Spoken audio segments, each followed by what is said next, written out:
Olá! Hoje no Mundo Político, popularidade digital e conjuntura nacional. Como parlamentares da base da oposição no Congresso têm se saído no embate de narrativas nas redes.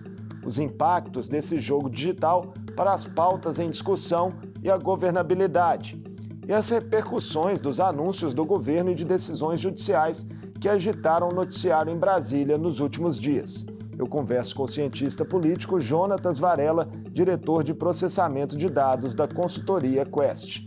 Muito bem-vindo ao Mundo Político, Jonatas. Um prazer recebê-lo. Obrigado pelo convite. É um prazer estar aqui. Vai ser muito bacana essa conversa nossa. Jonatas, o mais recente monitoramento genial Quest do Índice de Popularidade Digital dos Parlamentares mostra que a oposição ampliou vantagem nesse ranking, dominando tanto na Câmara quanto no Senado. Quais são as principais explicações para essa disparidade que já vem de algum tempo, né? Ótimo. A verdade é que a oposição e a direita na Câmara e tanto no Senado, ela se elegeu, principalmente essa nova legislatura, se elegeu muito com a pauta nas redes sociais. São políticos que trabalham bem as redes sociais, sempre estiveram engajados, mobilizados e trouxeram esse estilo político de conversar com o eleitor via mídias sociais para a sua legislatura. Nesse momento, o governo perde e não consegue debater e ganhar esse espaço que é a arena digital. Quais são os principais nomes da oposição que se destacam nessa seara? Bom, tanto no Congresso, tanto no Senado quanto na Câmara, são os dois mineiros os principais destaques. Cleitinho, no Senado, e Nicolas Amorim, Nicolas Ferreira, na Câmara. Eles têm se destacado, então, nesse levantamento. Exatamente. Só dois parlamentares da base, Cid Gomes no Senado e André Janones na Câmara, aparecem entre os 10 primeiros em popularidade digital. A ausência de nomes de partidos de esquerda tradicionais revela que esse campo político ainda está patinando no domínio dessas ferramentas? Sem dúvida. É um grande desafio, principalmente para a esquerda hoje no Brasil, conseguir comunicar de forma fácil e eficiente nas redes sociais. Quando a gente vê que dentro desse top 10 de popularidade digital, nós não temos nenhum político que é fidedigno ao partido ou à ideologia do presidente Lula, a gente consegue identificar de cara um problema para o governo. Se as mídias sociais cada vez mais importante e passam a ser uma arena de comunicação que o debate acontece, é necessário que a esquerda também consiga ocupar esse espaço. Tem a ver também com o perfil de atuação histórico distinto, assim, dos partidos de esquerda tradicional, dos parlamentares? Sim, a gente pode bem lembrar que o PT sempre foi um partido de mobilização de base, de movimentos sociais, de movimento na rua. Hoje isso tem mudado, principalmente pós-pandemia. Nós tivemos uma eleição em 2020, onde a campanha precisou ser extremamente digital. Já era tempo da esquerda entender esse novo momento da política e tentar ocupar esse espaço de uma forma mais eficiente. Não consegue ainda, será que é por algum cálculo, por não considerar mesmo ainda importante, ou está falhando mesmo, não se tem notícias de iniciativas mesmo para mudar esse quadro? O primeiro ponto é entender, Marco, que a oposição e a direita, ela começou a utilizar as redes sociais há muito tempo atrás. O fato deles estarem fora do governo, e ficaram muito tempo fora do governo, fizeram com que eles tivessem que criar estratégias de formas criativas para conseguir levar a sua mensagem. Vale lembrar, por exemplo, que Bolsonaro ele utilizava muito as redes sociais desde 2014. Antes de se eleger presidente, ainda ali quando começava a se especular que ele teria algum plano nacional. Exatamente. Naquele momento era apenas um deputado que participava de programas como CQC, na Rede TV, e que tentava viabilizar como o nome de oposição ao PT. Exatamente naquele período de escândalos da Lava Jato, onde o PT vinha com problemas, a Dilma vinha com problemas no Congresso. Então Bolsonaro e a direita utilizavam as redes sociais para conseguir levar a sua informação. Esse tempo fez com que eles se aperfeiçoassem nessa arena digital. Enquanto isso, a esquerda, que continha um poder naquele momento, tinha outros meios, se comunicava por esses outros meios e acabaram esquecendo um pouco essas redes sociais. Então, eu acho que o primeiro fator é um fator tempo. A direita está mais tempo nessas redes e, portanto, ela domina melhor essas ferramentas. E, segundo, pelo menos consta, né, no noticiário, com ramificações internacionais, no caso da direita, né, orientações que vêm de fora, movimentos até globais. Esse seria o segundo fator que eu ia comentar, Marco.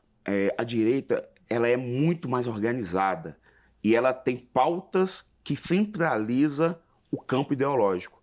A esquerda, por sua vez, ela ainda não consegue ter um movimento único, um movimento claro. Eu vou dar um exemplo, que foi a eleição de 2022. O André Janones foi muito criticado pela própria esquerda, pelos seus métodos nas redes sociais. Ou seja, até quem era um aliado naquele momento e conseguia se destacar no ambiente digital, ele era criticado pelos seus métodos. Isso significa que a esquerda ainda não conseguiu se organizar e montar um plano único para poder atuar, ou pelo menos fazer frente à direita nas redes sociais. Fora de se adotar uma postura talvez mais agressiva aí nesse jogo das redes, não tem saída? Bom, o desafio das redes sociais e como o algoritmo funciona, ele é interessante e ele vai gerar alguns trade-off. Em alguns momentos, memes, ironia e até mesmo entrar em polêmica, isso ajuda a você crescer nas redes sociais. O governo começou a fazer isso de certa forma até um pouco acanhada. A gente pode dar dois exemplos aqui. O primeiro foi o caso da operação do Jair Bolsonaro, deflagrado pela Polícia Federal na semana passada, onde o governo utilizou aquele momento para fazer uma divulgação sobre a importância de se vacinar. Claramente era uma indireta ao ex-presidente Jair Bolsonaro. Tivemos um PowerPoint essa semana também, né? Esse é um segundo exemplo que foi também para ironizar a cassação do Deltan Dallagnol. E vimos algumas críticas, inclusive de analistas políticos, a essa postura do governo. Exatamente. Então, nem sempre o que gera conteúdo, que gera bons resultados nas redes sociais, ele é aceito pelo grande público. E aí é onde entra esse trade-off. Até onde eu posso ir, até onde é válido para eu disputar essa arena. O fato do governo ser vidraça, né, digamos assim, ter responsabilidades, ter que colocar um programa para andar, estimula de alguma forma uma postura mais agressiva da oposição e mais comedida da base, né, que acaba se refletindo também nos resultados gerais? Sem dúvida. A oposição, né, seja ela da esquerda, seja ela da direita, ela tem um papel importante que é de criticar, de fiscalizar o governo a todo tempo. Quando você faz isso de uma forma agressiva e que você domina essa ferramenta como as redes sociais, que é o caso dessa oposição ao governo Lula de hoje, isso fica mais fácil. Eles conseguem utilizar e tirar fragmentos, às vezes até de coisas que poderiam ser positivas. Mas quando você faz um recorte de um frame, de uma fala, de um deslize, isso vira o suficiente para ser disseminado de forma negativa pela oposição. Um embate recente muito forte nas redes, né, se deu e continua, né, em torno do projeto de regulação de conteúdos em plataformas digitais, né, o chamado PL das fake news, aí entre favoráveis e críticos à proposta. O governo perdeu claramente essa disputa no ambiente digital? Nas redes sociais, com certeza. Vale lembrar que o governo, quando ele anunciou a aprovação de urgências do projeto, ele conseguiu uma vitória. Tinha um bloco, tinha força para votar o projeto. Naquele momento que a urgência foi aprovada, a oposição se mobilizou, se organizou e levou esse debate para a arena digital. A Quest tem um dado de março que mostra que 80% da população brasileira é a favor da regulamentação das redes sociais. No entanto, quando esse assunto veio pela oposição nas redes sociais, a maioria das pessoas passaram a associar o projeto como uma forma de ferir a liberdade de expressão. Isso significa que, apesar da população ser a favor do tema, a oposição conseguiu controlar a narrativa para dizer que, do jeito que está dado, isso está ferindo a liberdade de expressão. Esse jogo se inverteu em, acho que pouco mais de uma semana, salvo engano, né, entre a aprovação da urgência e o que veio a ser o adiamento da votação. Foi exatamente o momento que a oposição se engajou naquele tema, jogou isso para as redes sociais, esse jogo se inverteu. Isso é muito importante e o governo vai precisar lidar com isso. Lula, ele pega um governo, um terceiro mandato diferente do que foi o primeiro e o segundo. Da forma, da comunicação, como as coisas são feitas hoje em dia, como eram feitas no passado. Hoje, um político, para ser cobrado por outro, é 1 minuto, é 10 minutos, é 1 e-mail, é um post no Instagram.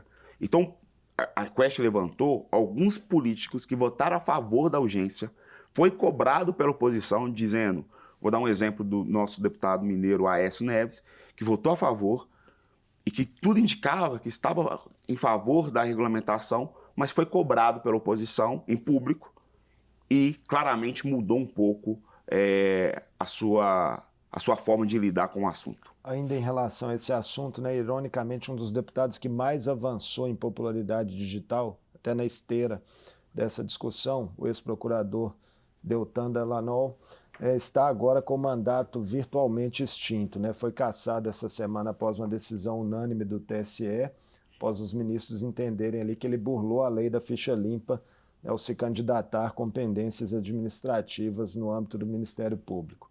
O presidente da Câmara, Arthur Lira, fala que a casa ainda vai avaliar a situação. Como fica, Jonatas, a imagem pública de Dallagnol agora, né, e quais têm sido as primeiras repercussões dessa cassação nas redes? Ótimo. A Quest fez um levantamento que acabou de sair, inclusive, então é novidade ainda, ninguém teve acesso a esse levantamento. O Deltan Dallagnol, essa discussão nas redes sociais mobilizou mais de 200 mil menções sobre o assunto, o que é um valor considerável. Desses, 52% apoiavam a cassação, enquanto 48% criticavam. Isso mostra como que o assunto está polarizado. A oposição, o argumento da oposição é Deltan está sendo cassado pela lei da ficha limpa, enquanto o presidente atual do Brasil esteve 500 dias preso, continua sendo presidente. Isso na oposição, difundido nas suas redes, leva a população, principalmente os bolsonaristas, a fazerem crítica à cassação. Por outro lado, a situação, os governistas colocam um tom de que é justo, um tom de que Deltan está pagando pelas suas ações, e isso também, principalmente críticas ao lavajatismo, né, por assim dizer, gera ali um pouquinho acima da maioria. Mas essa pouca diferenciação entre os dois campos, mostra como esse assunto está polarizado e que ainda vai dar muito pano na manga, pelo menos no âmbito digital. E a CPMI de 8 de janeiro, como ela tem mobilizado, Jonatas, as redes, né, inclusive a partir de revelações recentes na imprensa de novas tramas golpistas ali envolvendo nomes da gestão anterior. Esse é um outro bom exemplo de como a esquerda precisa entrar de forma mais firme no ambiente digital. Quando aconteceu o 8 de janeiro, Lula conseguiu praticamente unificar o Brasil, levou todos os governadores, fez aquela passeata com os presidentes dos poderes, e tinha ali naquele momento toda a população em favor das punições. Passado um tempo, a oposição criou uma estratégia, reagiu e criou-se a narrativa de que aquilo ali foi feito pelo próprio governo para manchar a imagem da oposição do ex-presidente Jair Bolsonaro. O fato do governo não conseguir controlar esse debate nas redes sociais faz com que parte da população de fato acredite que o governo está envolvido nessa trama. E foi por isso que a CPMI acabou avançando. A oposição viu que controlou a narrativa e viu um espaço para poder pressionar o governo. Acontece que o ambiente digital é um ambiente importante, ele não pode ser desconsiderado, mas o ambiente político, a arena política, ela também é importante. E na arena política o governo se deu bem. Segurou 2/3 do colegiado. Exatamente. E com isso fez com que a oposição reconsiderasse. Hoje, nesse momento, a CPMI está, de certa forma, parada no Congresso, não é de interesse da situação, porque acredita que uma CPMI agora vai travar outras pautas que o governo acredita ser mais relevante, e a oposição acha que, com a composição que está dada na CPMI, não vai gerar nenhum tipo de constrangimento para o governo. Ainda em relação à oposição, como a recente operação da Polícia Federal, que investigou fraudes em cartões de vacinação e seus desdobramentos impactaram na imagem do ex-presidente Jair Bolsonaro? Essa operação da Polícia Federal foi, talvez, nos tempos recentes, a que gerou maior impacto negativo para o ex-presidente. Foi aquele tipo de situação em que a oposição não conseguiu controlar a narrativa num primeiro momento.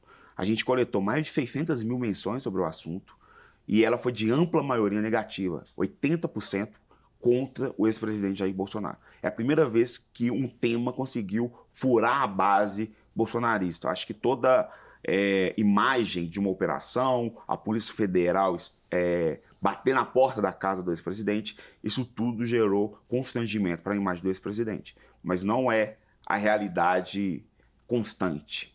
Falando assim agora do governo, né? Muitos analistas, Jonatas, têm criticado a comunicação do executivo até aqui, nesse terceiro mandato de Lula, com argumentos aí que apontam erros de estratégia, baixa efetividade, uma suposta centralização na figura do presidente. E chamou atenção uma reação do ministro das Comunicações, Paulo Pimenta, ao afirmar essa semana, abre aspas, que não cabe à comunicação institucional entrar no vale-tudo das redes. Foi essa uma fala do ministro. Qual a sua percepção? O governo vai bem ou mal nessa seara da comunicação? Bom, o governo ele precisa manter a institucionalidade. Uma das grandes críticas que o governo anterior recebeu foi exatamente o fato de abrir mão dessas institucionalidades que envolvem o cargo, envolve toda a liturgia, né, do cargo. Então, nesse caso, o governo precisa se manter uma postura institucional, a comunicação é uma comunicação que ela tem que ser isenta, ela tem que ser para todo brasileiro, né? É assim que um governo pós-eleito precisa lidar com a sua governabilidade, para todos os brasileiros, mas utilizar das redes sociais para levar a sua imagem também é importante. E nesse sentido, entender como funcionam os algoritmos das redes sociais, das mídias sociais, é importante para aumentar o seu engajamento, a sua mobilização. Mesmo para perfis institucionais. Mesmo para perfil institucional. Vamos dar um exemplo da própria vacina. As vacinas são importantes para toda a população brasileira.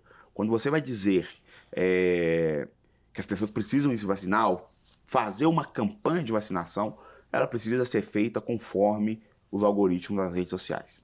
Apesar dessa dificuldade nas redes, Jonatas, as pesquisas de avaliação do governo mais recentes, né, de diferentes institutos, têm mostrado que ainda há uma percepção positiva de mais de 40% do eleitorado, desse início aí de gestão e de reprovação ali na casa dos 25%. Em que medidas redes, né, e ruas passam recados diferentes? O professor Felipe Nunes, diretor da Quest, ele tem dito uma frase muito interessante. Ele tem falado que é normal, se a gente continuar com esse cenário das redes sociais, vai ser normal a gente encontrar o governo com bons resultados e vitórias no legislativo, conseguir emplacar programas, projetos, mas perder as narrativas. Então, é um desafio tanto do governo conseguir implementar ações, levar essas ações e, mais importante, comunicar essas ações para a sociedade brasileira. E é um desafio também para a oposição, que não pode só controlar a narrativa nas redes sociais, mas precisa, de fato, fazer oposição dentro do Congresso, barrando votações, mudando projetos que entendem que devem ser mudados, porque também essa desassociação entre política e narrativa das redes sociais também não é favorável para nenhum dos dois lados. Percepções gerais da população sobre o desempenho do governo na economia é uma variável importante na escolha ali de narrativas e estratégias para essa disputa nas redes? Sem dúvida. Na ciência política, um dos principais campos mais estudados no comportamento político é o voto econômico. É aquele voto onde o eleitor ele calcula se a vida dele financeiramente melhorou ou não. Se ela melhorou, ele tende a votar no governo para mais 4 anos, para continuidade. Se a vida dele piorou, ele tende a votar por mudança. Um cálculo matemático que Dawes apresentou alguns bons anos atrás. Então, a economia ela vai ser sempre importante para um governo. Acho que o governo entende que nesse primeiro semestre sua prioridade número 1 é o arcabouço fiscal e que precisa ter bons resultados na economia, tanto para a classe mais baixa, tanto para a classe média, que é um pouco do que o governo tem tentado trabalhar, pelo menos nesse início de mandato. Falando no arcabouço fiscal, né, o governo vai precisar ali para aprová-lo de uma maioria que ainda não se manifestou na prática até aqui no parlamento. Como é que você tem visto essas dificuldades que o executivo vem tendo em relação à costura de sua base, sobretudo ali na Câmara, né, onde já houve derrotas importantes, por exemplo, nos decretos do saneamento? Me parece que o governo vai precisar alinhar o seu discurso com a sua base no Congresso. O governo ele tem hoje nas suas mãos alguns elementos que podem facilitar a coalizão entre os partidos. São as emendas, são os cargos de segundo, terceiro escalão, o de primeiro escalão, os ministérios já foram distribuídos. Essas emendas, inclusive, há notícias recentes de que o fluxo já aumentou de pagamentos. Exatamente. Próximo ao arcabouço fiscal, me parece que o governo vai utilizar as emendas para poder conseguir unificar a sua base, que de certa forma faz parte da política no sentido de que o Congresso vai cobrar o seu preço para o apoio nas suas medidas. O importante é o governo ter a dificuldade e vai ter que negociar os apoios para diferentes tipos de pauta. Me parece que o arcabouço fiscal é uma pauta que tem unificado os partidos de centro e os partidos de esquerda. Resta saber se os partidos de direita também vão entrar nesse debate. Reforma tributária, você acha que entra mais ou menos na mesma lógica? O governo pode ter ali, talvez, um campo menos minado para atuar? Sem dúvida. As reformas econômicas são reformas de interesse e que, ao menos deveria ser assim, não pautas ideológicas. Portanto, é uma negociação mais pragmática, onde você vai decidir o que é melhor para o seu eleitorado. Um parlamentar acredita que é certo ponto, outro parlamentar acredita que é outro, e nessas conversas e negociações vão conseguir encontrar um meio termo. Então, me parece que tanto o arcabouço fiscal quanto a reforma tributária vai passar por essas negociações no Congresso, que faz parte do jogo político, e porque cada parlamentar precisa agradar a sua base de eleitor, então vai colocar uma emenda ali, vai colocar uma opiniãozinha aqui, e essa negociação tende a convergir para um texto unificado. O desafio é saber se o Congresso vai lidar isso como uma forma ideológica ou se vai lidar com pragmatismo político. Em declarações públicas, né, mais recentes, tanto o ministro da Fazenda, Fernando Haddad, quanto o presidente da Câmara, Arthur Lira, estão otimistas. Haddad fala aí que o governo vai ter mais de 300 votos a favor do arcabouço fiscal, mais, né, dos 256 que seriam necessários, e Lira tem dito que, apesar, né, de algumas ressalvas ao governo, que a reforma tributária passa ainda nesse semestre também. Acho que vai ser um grande desafio. Eu acho que esses dois projetos vão mostrar de fato qual é a força, qual é o tamanho da base do governo e a capacidade de articulação. Se de fato conseguirem avançar com essas duas pautas no primeiro semestre, isso mostra que o governo Lula está assim forte, está assim organizado e que tem trabalhado. Tem que ficar de olho nos partidos que têm ministérios, né? Parte deles tem votado, por enquanto, contra o governo. Esse é um pouco desse desafio que o governo vai ter que lidar. Me parece que reforçaram a comunicação, o próprio presidente Lula disse que vai tentar estar mais perto dos parlamentares. Isso vai ser importante porque, em certa medida, a negociação dos ministérios também está associada à quantidade de votos para receber no Congresso. Jonas, para fechar nossa conversa, tem um anúncio importante dessa semana feito pelo governo, pacote aí de redução de preços da gasolina, do gás de cozinha e do diesel, né, a partir de uma mudança na política de paridade que vinha sendo adotada pela Petrobras. Essas medidas, né, pelo impacto no dia a dia da população, elas têm potencial para apresentarem sinais em pesquisas que virão aí de avaliação do governo nas próximas pesquisas? Sem dúvida. Podemos dizer que desses 150 dias, 130 dias de governo, essa é a medida que tem o maior impacto após a anunciação do novo Bolsa Família, de melhorar a imagem do governo. O grande desafio, Marco, é dizer se o governo vai conseguir comunicar e controlar essa narrativa.